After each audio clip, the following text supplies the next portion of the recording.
Hello मेरे प्यारे दोस्तों, राजेश में आप सभी स्वागत है। आज हम संस्कृत की शुरुआत करते हैं बीपीएससी मेंस के लिए। चलिए, तो मेरा पहला क्वेश्चन इसमें है। चलिए देखिए, इसमें मेरा पहला प्रश्न है कि भारतीय संविधान की, ठीक है,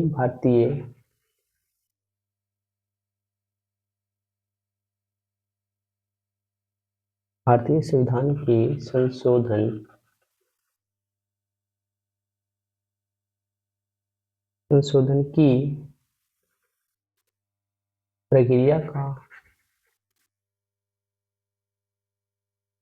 प्रक्रिया का आलोचनात्मक वर्णन कीजिए।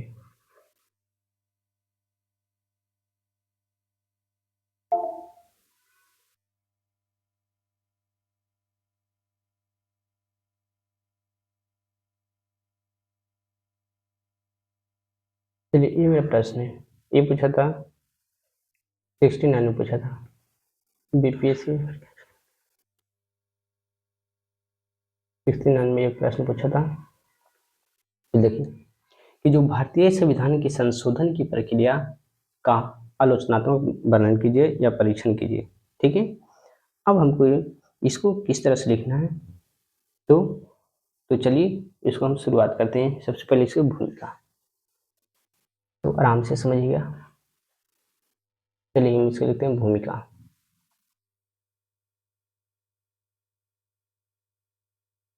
इसको तैयार करते हैं। तो चलिए भूमिका में लिखेंगे कि भारतीय संविधान की जो संशोधन की प्रक्रिया है वह अनुच्छेद 368 में वर्णित है। कहाँ पे? आराम से लिखिएगा कि भारतीय संविधान की संशोधन की प्रक्रिया संविधान के अनुच्छेद 368 में वर्णित है। इसे संविधान को लचीला और कठोर दोनों बनाने की दृष्टि से डिजाइन किया गया है। तो चलिए इसको हम लिखते हैं कि भारतीय संविधान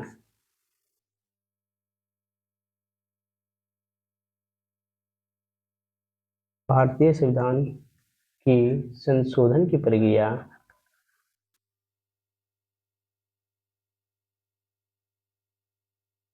संविधान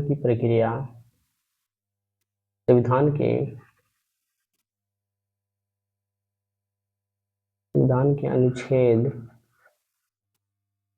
368 में वर्णित किया गया है, जिसमें संविधान को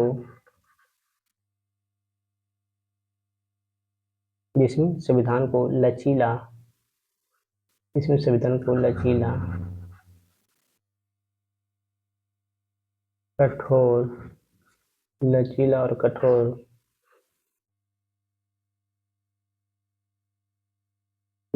कठोर दोनों बनाने की दृष्टि से डिजाइन किया गया है। डिजाइन किया गया है। चलिए देखिए इसको।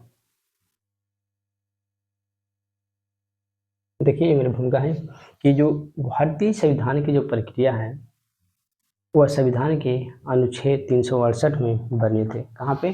तो संविधान संशोधन की प्रक्रिया संविधान के अनुच्छेद 368 में वर्णित किया गया है, जिसमें संविधान को लचीला भी, मुलायम, अब कठोर मतलब मजबूत, दोनों बनाने की दृष्टि से इसको डिजाइन किया गया है। किसको? तो संविधान संशोधन को। ये मेरा हो गया, क्या भूमिका मेरा हो गया। अब संशोधन की, अब इससे आगे चलते हैं मध्य भाग में हम लिखेंगे वो क्वेश्चन के दिस ये लिखेंगे संशोधन की प्रक्रिया, फिर उसके बाद उसको आलोचना करेंगे, उसके बाद हम अंत में देंगे निष्कर्षण। तो मेरा क्वेश्चन पूरा होगा। ठीक है, तो ये मेरा भूमिका हो गया। ठीक, भूमिका समझ में आया कि जो संविधान में जो संशोधन की प्रक्रिया संविधान के अनुच्छेद 368 में वर्णित है, जिसमें संविधान को लचीला और कठोर दोनों बनाने की दृष्टि से इसको डिजाइन किया गया है। किसको? संविधान संशोधन को डिजाइन किया गया है। ठीक है, अब इसके आगे चलते हैं हम मध्य भाग। अब मध्य भाग में हम लिखेंगे, चलिए मध्य भाग में मध्यम भाग, तो मध्य भाग में सबसे पहले हम जो लिखेंगे वो लिखेंगे संविधान संशोधन की प्रक्रिया, लिखेंगे संविधान संशोधन।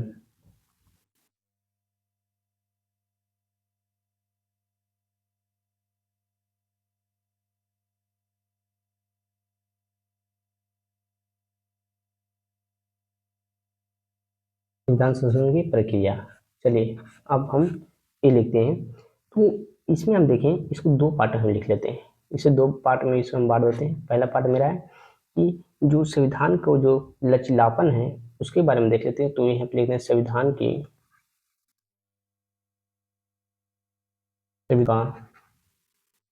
लचीलापन, संविधान किस तरह से लचीला है और संविधान किस तरह से कठोर है। संविधान की कठोरता, देखिए इसको दो पार्ट में हम लिखते हैं। पहला है संविधान की लचीलापन और दूसरा है संविधान की कठोरता। ठीक है, तो संविधान की लचीलापन, अब इसको में हम लिखेंगे कि इससे आगे हम देते हैं पहला पॉइंट मेरा संविधान की लचीलापन।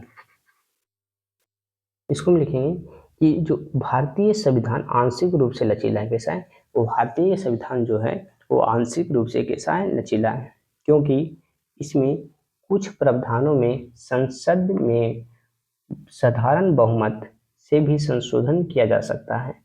तो लचीलापन का अर्थ क्या हुआ कि वह मुलायम है, कि भारतीय संविधान आंशिक रूप से लचीला है क्योंकि इसमें कुछ प्रावधानों में संसद में साधारण अगर बहुमत भी आता है तो उसे भी पास किया जा सकता है। ठीक, तो इसमें लिखेंगे, लिखिए कि भारतीय संविधान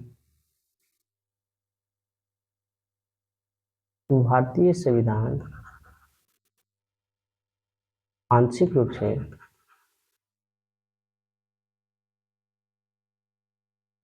से लचीला है। कैसा है? लचीला है, आंशिक रूप से लचीला है क्योंकि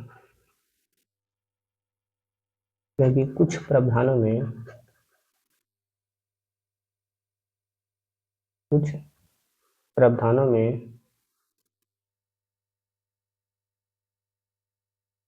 संसद में साधारण बहुमत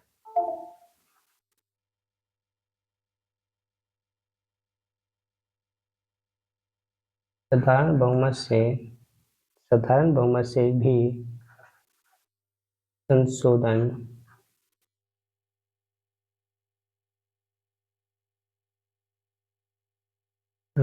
किया जा सकता है।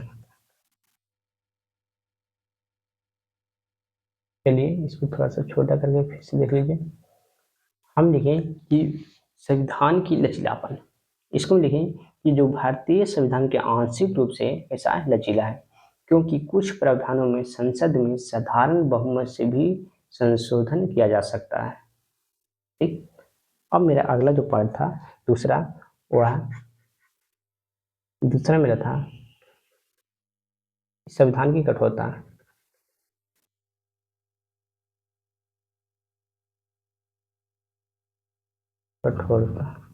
ठीक है, तो संविधान की कठोरता, अब इसको हम लिखेंगे कि कुछ संवैधानिक प्रावधानों में संशोधन करने की विशेष बहुमत और राज्य को सहमति की आवश्यकता होती है, जो इसे कठोर बनाता है। कठोर बनाने का रीजन क्या है कि भाई जब भी कठोर है तो इसमें विशेष बहुमत की जरूरत होती है और राज्य की सहमति। तो इसमें लिखे विशेष बहुमत, इसमें इस तरह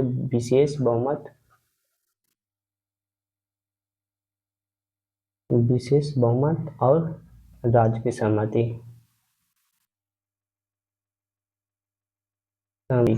ठीक है, दोनों की आवश्यकता होती है, दोनों की आवश्यकता होती।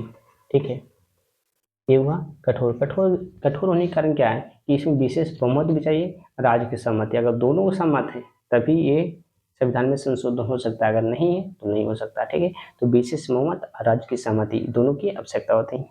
ठीक है, अब इसके बाद हम चलते हैं इसको आलोचना। अब इसको आलोचना करते हैं। ठीक है, तो आलोचना कैसे करते हैं, चलिए इसको देखते हैं आलोचना। अब आगे हमें, चलिए इसको आलोचना करते हैं।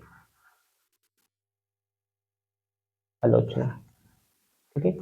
तो ये आलोचना को हम दो पार्ट में देख लेते हैं। पहला पार्ट मेरा है राज्यसभा की भूमिका, दूसरा संविधान की स्थिरता बनाम परिवर्तन। ठीक है, तो पहला हम देख लेते हैं इसमें कि राज्यसभा की भूमिका, राज्यसभा की भूमिका।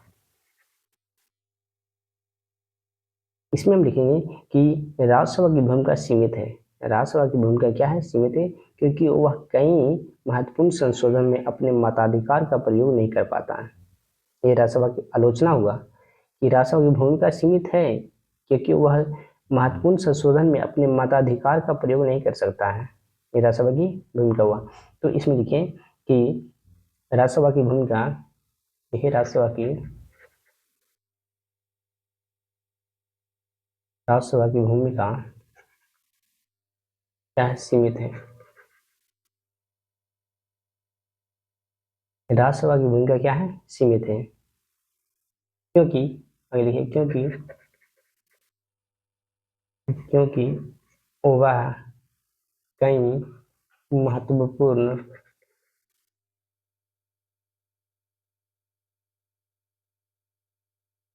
महत्वपूर्ण संशोधनों में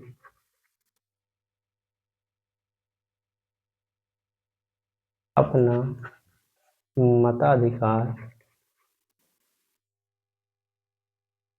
का प्रयोग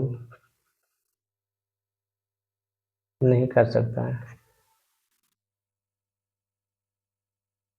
नहीं कर सकता है। ठीक है, तो राज्यसभा की भूमिका की, राज्यसभा की भूमिका सीमित है क्योंकि वह कई महत्वपूर्ण संशोधनों में अपना मताधिकार का प्रयोग नहीं कर सकता है। ये मेरा पहला पॉइंट हुआ। ठीक है, और मेरा एक दूसरा पॉइंट है कि संविधान की स्थिरता बनाम परिवर्तन। अब मेरा दूसरा इसमें पॉइंट है, चलिए, कि संविधान की स्थिरता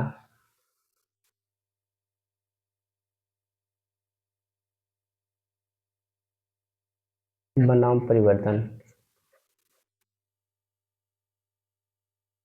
चलिए, संविधान की स्थिरता बनाम परिवर्तन। अब इसको लिखेंगे कि कुछ आलोचक हैं, उनको मानना है कि अत्यधिक संशोधन से संविधान की स्थिरता और पवित्रता है को कम किया जा सकता है। ये इनको, तो लिखिए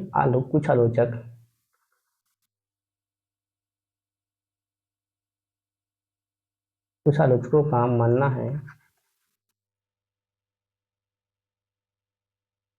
है कि अत्यधिक संशोधन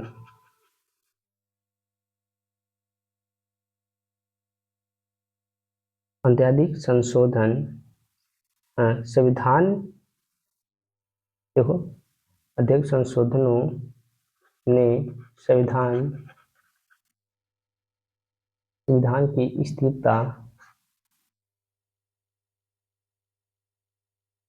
स्थिरता और पवित्रता को कम किया है। ये किसको माना है, कुछ आलोचक माना है कि जो स्थिरता आया है तो क्या क्या है, कम किया।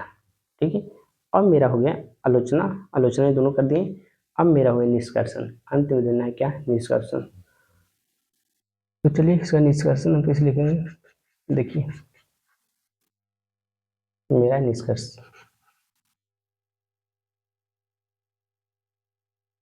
ठीक है। तो निष्कर्ष में जोड़ के लिखना है कि संविधान संशोधन जो है, जो भारतीय संविधान की जब संशोधन प्रक्रिया है, वह भारतीय संघीय ढांचों को संतुलित बनाए रखता है। क्या करता है, संघीय ढांचा है उसको संतुलित बनाए रखता है। हालांकि इसकी जटिलता और लचीलापन दोनों ही समय समय पर विवाद का विषय बना रहा है।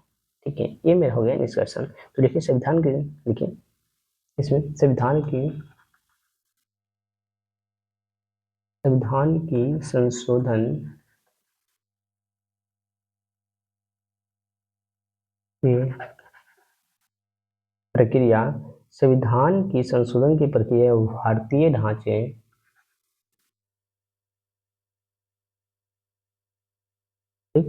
भारतीय ढांचे को संतुलित बनाए रखती है,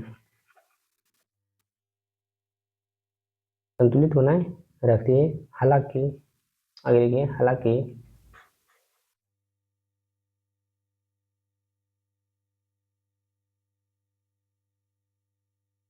देखिए, हालांकि इसकी जटिलता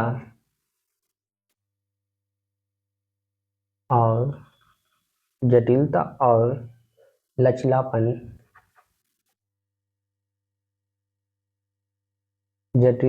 लचीलापन दोनों ही समय समय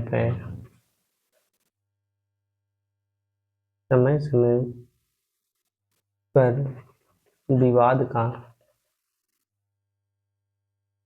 का विषय बना है।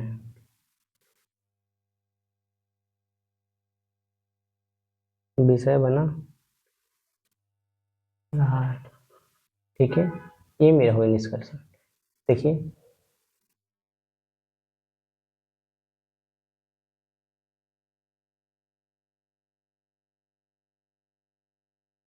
चलिए, मेरा निष्कर्ष ये रहा कि संविधान के संशोधन की प्रक्रिया भारतीय ढांचों को संतुलन बनाए रखती है। हालांकि इसमें जटिलता, जो कठोरता है, और लचीलापन है, दोनों ही समय समय विवादित बना रहा है। ठीक है, ठीक है, ओके, ऑल द बेस्ट। मेरा अगला क्वेश्चन है कि जो राज्यसभा की संरचना एवं शक्तियों का विवेचन कीजिए तथा संसद में द्विसदन के रूप में इसकी भूमिका का उल्लेख कीजिए। ये पूछा था 68 बीपीएससी में। इसका हम अगला वीडियो में बताते हैं। Okay, all the best.